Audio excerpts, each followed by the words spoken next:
But one farmer says, seems to me there was a tea party in Boston that was illegal too. I have directed Secretary Connally to suspend temporarily the convertibility of the dollar into gold. We shall seek to establish and maintain a dollar which will not change its purchasing and debt-paying power during the succeeding generation. As anguished shrieks rose up from the floor of the New York Stock Exchange. Government credit and government currency are really one and the same thing. A reserve of gold and a small reserve of silver. Why do central banks hold it? Well, it's a form of reserves. Why don't they hold diamonds? Well, it's tradition, long-term tradition.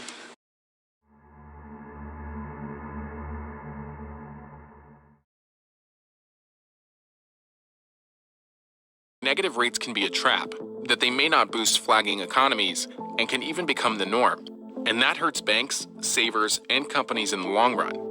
It is the financial sector, the banks, the insurance companies, the pensions, the security settlement is all structured, invented on one assumption: positive interest rates. Marginal reserves? Yeah, marginal reserves. Everything is on positive interest rates. You take those away, and now the investment decision loses you money in a negative interest rate world. The banking system doesn't work. Pensions How don't does work. the European system work? They're doing a little fudging, aren't they? Some creative movements you were telling me about? Yeah, the European system works because we, the reserve currency, are still positive. Banks like Deutsche Bank are restructuring their entire worldwide reserve system to invest in U.S. dollars because they've got positive yields. If we go down that road and go negative yields with them and cut everybody off from positive, I think the financial system is at severe stress then at that point. Well, I am terrified if we go negative rates in the United States. It will virtually destroy the banking system as it is doing in Europe as we speak. And that would be a major, major crisis. Good evening. Welcome back to the Junius Maltby channel. Let's talk about negative interest rates. Putting your money in the bank and being charged for it. Being charged for saving money. Being charged to purchase or treasuries. Having to pay them money to save money. There are a tremendous amount of articles starting to circulate discussing negative interest rates. Many of them becoming more and more favorable. We're seeing Harvard professors of economics talking about negative interest rates in a positive light. People using the European example as why we should have negative interest rates. And now we see this article today, President Trump praising negative interest rates in Europe. Could they happen in the U.S.? Yes, I believe they could. I believe they will. We're going to take a look at how they've potentially affected Europe, the European economy, which is a zombie economy, essentially, a dead economy, what it's done to gold prices in Europe, and possibly what it could do here domestically in the United States, which would also have rippling ramifications across the globe, as we are the reserve currency, unfortunately. And if that were to take place in the United States, as we just saw some individuals talk about, this could have dire consequences on the global economy. President Donald Trump is a huge fan of low interest rates. He's even gone so far as to praise Germany for its 0% interest rate and referred to the Federal Reserve as, quote, boneheads for not taking U.S. rates lower. Recently, countries like Denmark, Sweden, Germany, Japan, and even the European Central Bank have taken rates into negative territory. But what if Trump got his wish in the United States? What if, instead of a bank paying you to hold your money, you theoretically had to pay the bank to keep it there? It could happen with negative rates. The answer to that question is simple. You pull all of your money out of the bank immediately. This is where many nations start to enact laws in regards to how you handle your currency. Think of what they use as the Patriot Act as the excuse now for moving money, how much you can deposit, how much you can withdraw, the $10,000 limit for taxes, and people struggling to move money about in certain accounts or make deposits or withdrawals without the IRS breathing down their neck, even if it's just family business. If it's one family member gifting money to another, what this would do, in my opinion, is scare cash out of accounts. But then the statists come in and they make laws to make it illegal for you to hoard cash or make it very difficult. It has to. That is how it works. They have to curb your behavior and corral you with the threat of violence and force. That's how statists work. If you don't comply, they come to your house, take you away, and put you in a cage. This system will not work, and it will, indeed, cripple the economy. Now, as a firm believer in the free market, I don't believe the Federal Reserve should have any influence. They shouldn't exist at all, and they should have no power over interest rates. We should let the free market determine what interest rates are. If I wish to lend you money at 3%, then so be it. If you take the deal and we agree to it, that's the way it works. We do not need a centralized authority dictating what all of the interest rates are for our nation. I've used the example in the past where a friend of mine purchased a home and his father loaned him the money for the house. He was mandated by law to loan his own son money at a particular interest rate, a minimum interest rate set by banks. They did work it out as a contract, but in order to abide by laws, they had to come up with an interest rate that the father loaned his own son money at by federal law. There was no way of getting around it. Let's take a look at gold priced in euros. We spend a lot of time looking at it priced in dollars. But here's a chart dating back to 2006 of gold priced in euros, up 322.97%. You can see it just ramping up there, especially back during the financial crisis of 07, 08, peaking out there in around 2011 and 12. Then it kind of plateaus after descending somewhat.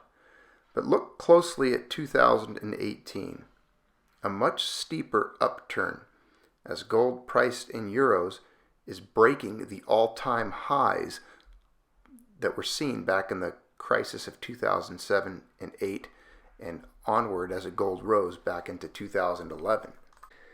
Now everyone knows Germany is the engine of the European economy. Well, there's trouble brewing in Germany. We've seen the negative interest rates that they're using to try to stave off what they see as a disaster, and they see that as a solution to a disaster when it is not. It'll exacerbate it in the long run. Here we look at another gold chart going back to 2016. Again, this is gold priced in euros. Ticking along there. It was actually almost in a state of decline from about July of 2016 till about 2018. We see something change there. It starts to head up, and then it starts to head up even steeper with more velocity, shattering previous records. So there you see gold priced in euros up 39.7% in the time span we're looking at here, dating back to 2016. So what do you think all of those cash holders, people that hold a large amount of their wealth in euros, are going to do when they're told they will see negative yield? They will be charged money to hold cash.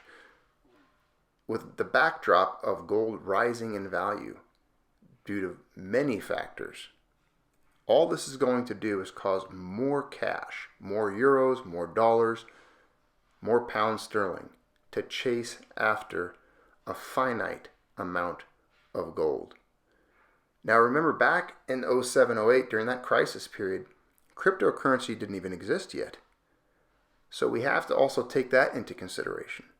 There could be a rush towards not only gold, but also cryptos.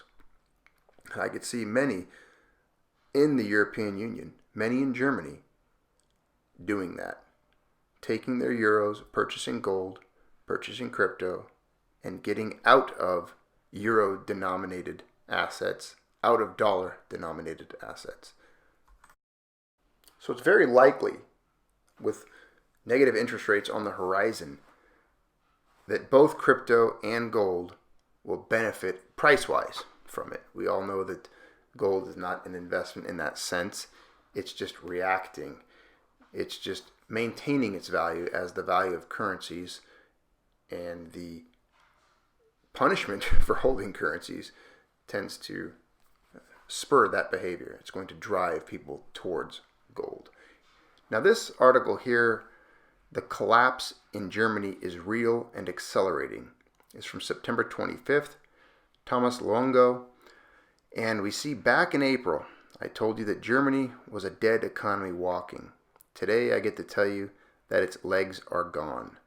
This morning's manufacturing PMI print was the worst news Angela Merkel could have imagined. 41.4, a figure so awful dogs will want to roll on it. Overall, Germany's economy at the purchasing manager's level is contracting, and with Merkel masking a massive tax increase as a political cave to the rising Greens in the future for Germany's economic growth, looks as bad as the following chart. Aside from the obvious, the big takeaway from this chart is the consistency with which analysts who are paid a lot more than me overestimate this number. It's a brilliant depiction of confirmation bias. And you can see why this happens. Conventional wisdom tells us that an accommodative central bank and the European Central Bank's negative interest rates are the height of accommodation, should support continued manufacturing growth because credit is cheap. But it doesn't if there's no capacity for the buyers of German goods to take on more debt. Negative interest rates are supposed to increase currency flow because who wants to lose money on their savings, right? Paging Larry Summers, you incompetent halfwit, that's not what they actually signal to the markets. They signal that things suck and the central bank has no confidence in the economy. It should be no surprise to anyone that the ECB became dovish the minute they got the data that Germany's economy was shrinking, because without Germany expanding exports, there can be no support for a stable euro, regardless of Brexit. And as the Romaniacs continue to play games to scuttle Brexit, their arguments look weak, as it is obvious to all that Europe needs the UK more than the other way around. But hey, don't let facts get in the way of some people's religion. In fact, every time they try to create a headline to blame things on Brexit uncertainty, it further highlights just how much it is they who are creating it by dragging out the process. Today's data from Europe hit the markets hard. Oil prices resumed their fall on the heels of this news, and speculation that Iranian President Rouhani will meet with both President Trump and UK Prime Minister Boris Johnson on the sidelines of the UN General Assembly this week. The euro lost $1.10 and gold resumed its rise in all currencies, including the US dollar. And with the dollar funding markets in serious turmoil, Martin Armstrong reminds us that both the Fed and the European Central Bank are trapped. The Fed will keep their emergency repo window open until October 10th. With the rising pressure outside the USA to eliminate cash in order to confiscate money from their citizens to support the broadening collapse of socialism, there has been a major panic pushing into the dollar. Despite the fact that early in 2019, the headlines were that foreign governments were dumping U.S. debt, spinning this into stories that the dollar would crash. In reality, selling of U.S. debt at that point in time was an effort to stop the dollar's rise. The dollar funding crisis is real and accelerating, as is the implosion of the German economy. And it's not just Germany anymore. The French PMI print was terrible, and the whole of the composite PMI for the Eurozone teeters on contraction.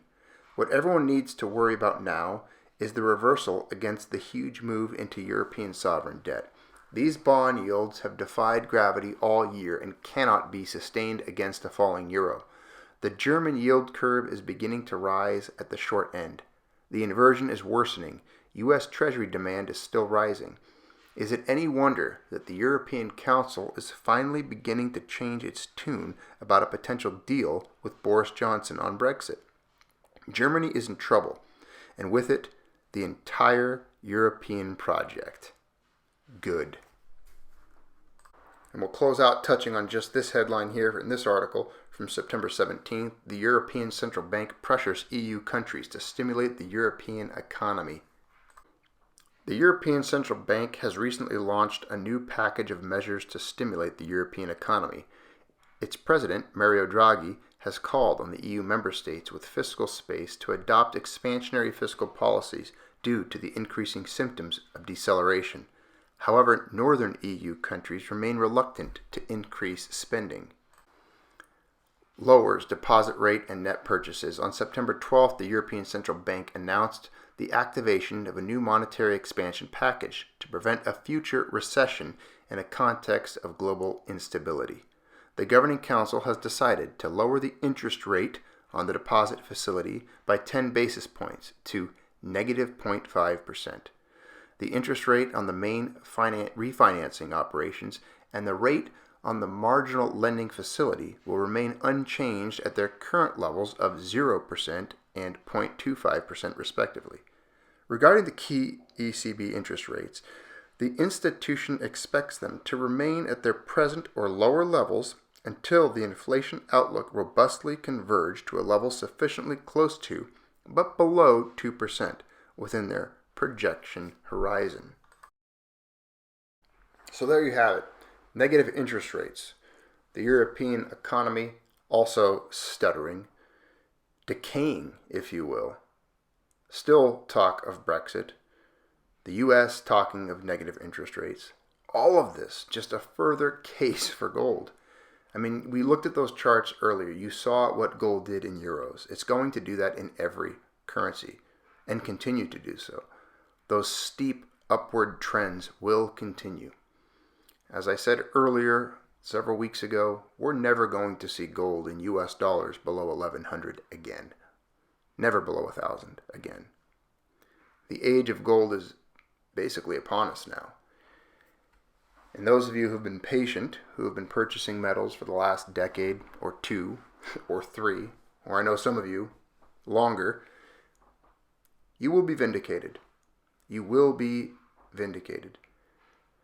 Gold's age is upon us, and those who hold fiat paper are going to willingly, it looks as though, willingly be punished for holding paper with negative interest rates, and they will be told to either spend their money or be charged for keeping it in banks. And we all know what that means and what any rational, intelligent, or logical human will do with their wealth to preserve it. They will remove it from those institutions, and they will lock that wealth away in the very thing that is real money, the archaic and barbarous relic. They'll lock it away in gold, and they'll preserve their wealth in doing so. Thanks for watching the Junius Maltby channel. Thanks for tuning in. Don't forget to like it, share, and subscribe. And sharing does help the video. It helps the community grow, helps the channel when you share these. And if you wish to do so, links to support the channel are found down below. Thanks again for tuning in, all of you. And to my friends in Europe, good morning to you. It's good evening for me, but good morning to you. And I hope you have a wonderful day as you go about emptying your bank accounts and purchasing some yellow metal. Good night.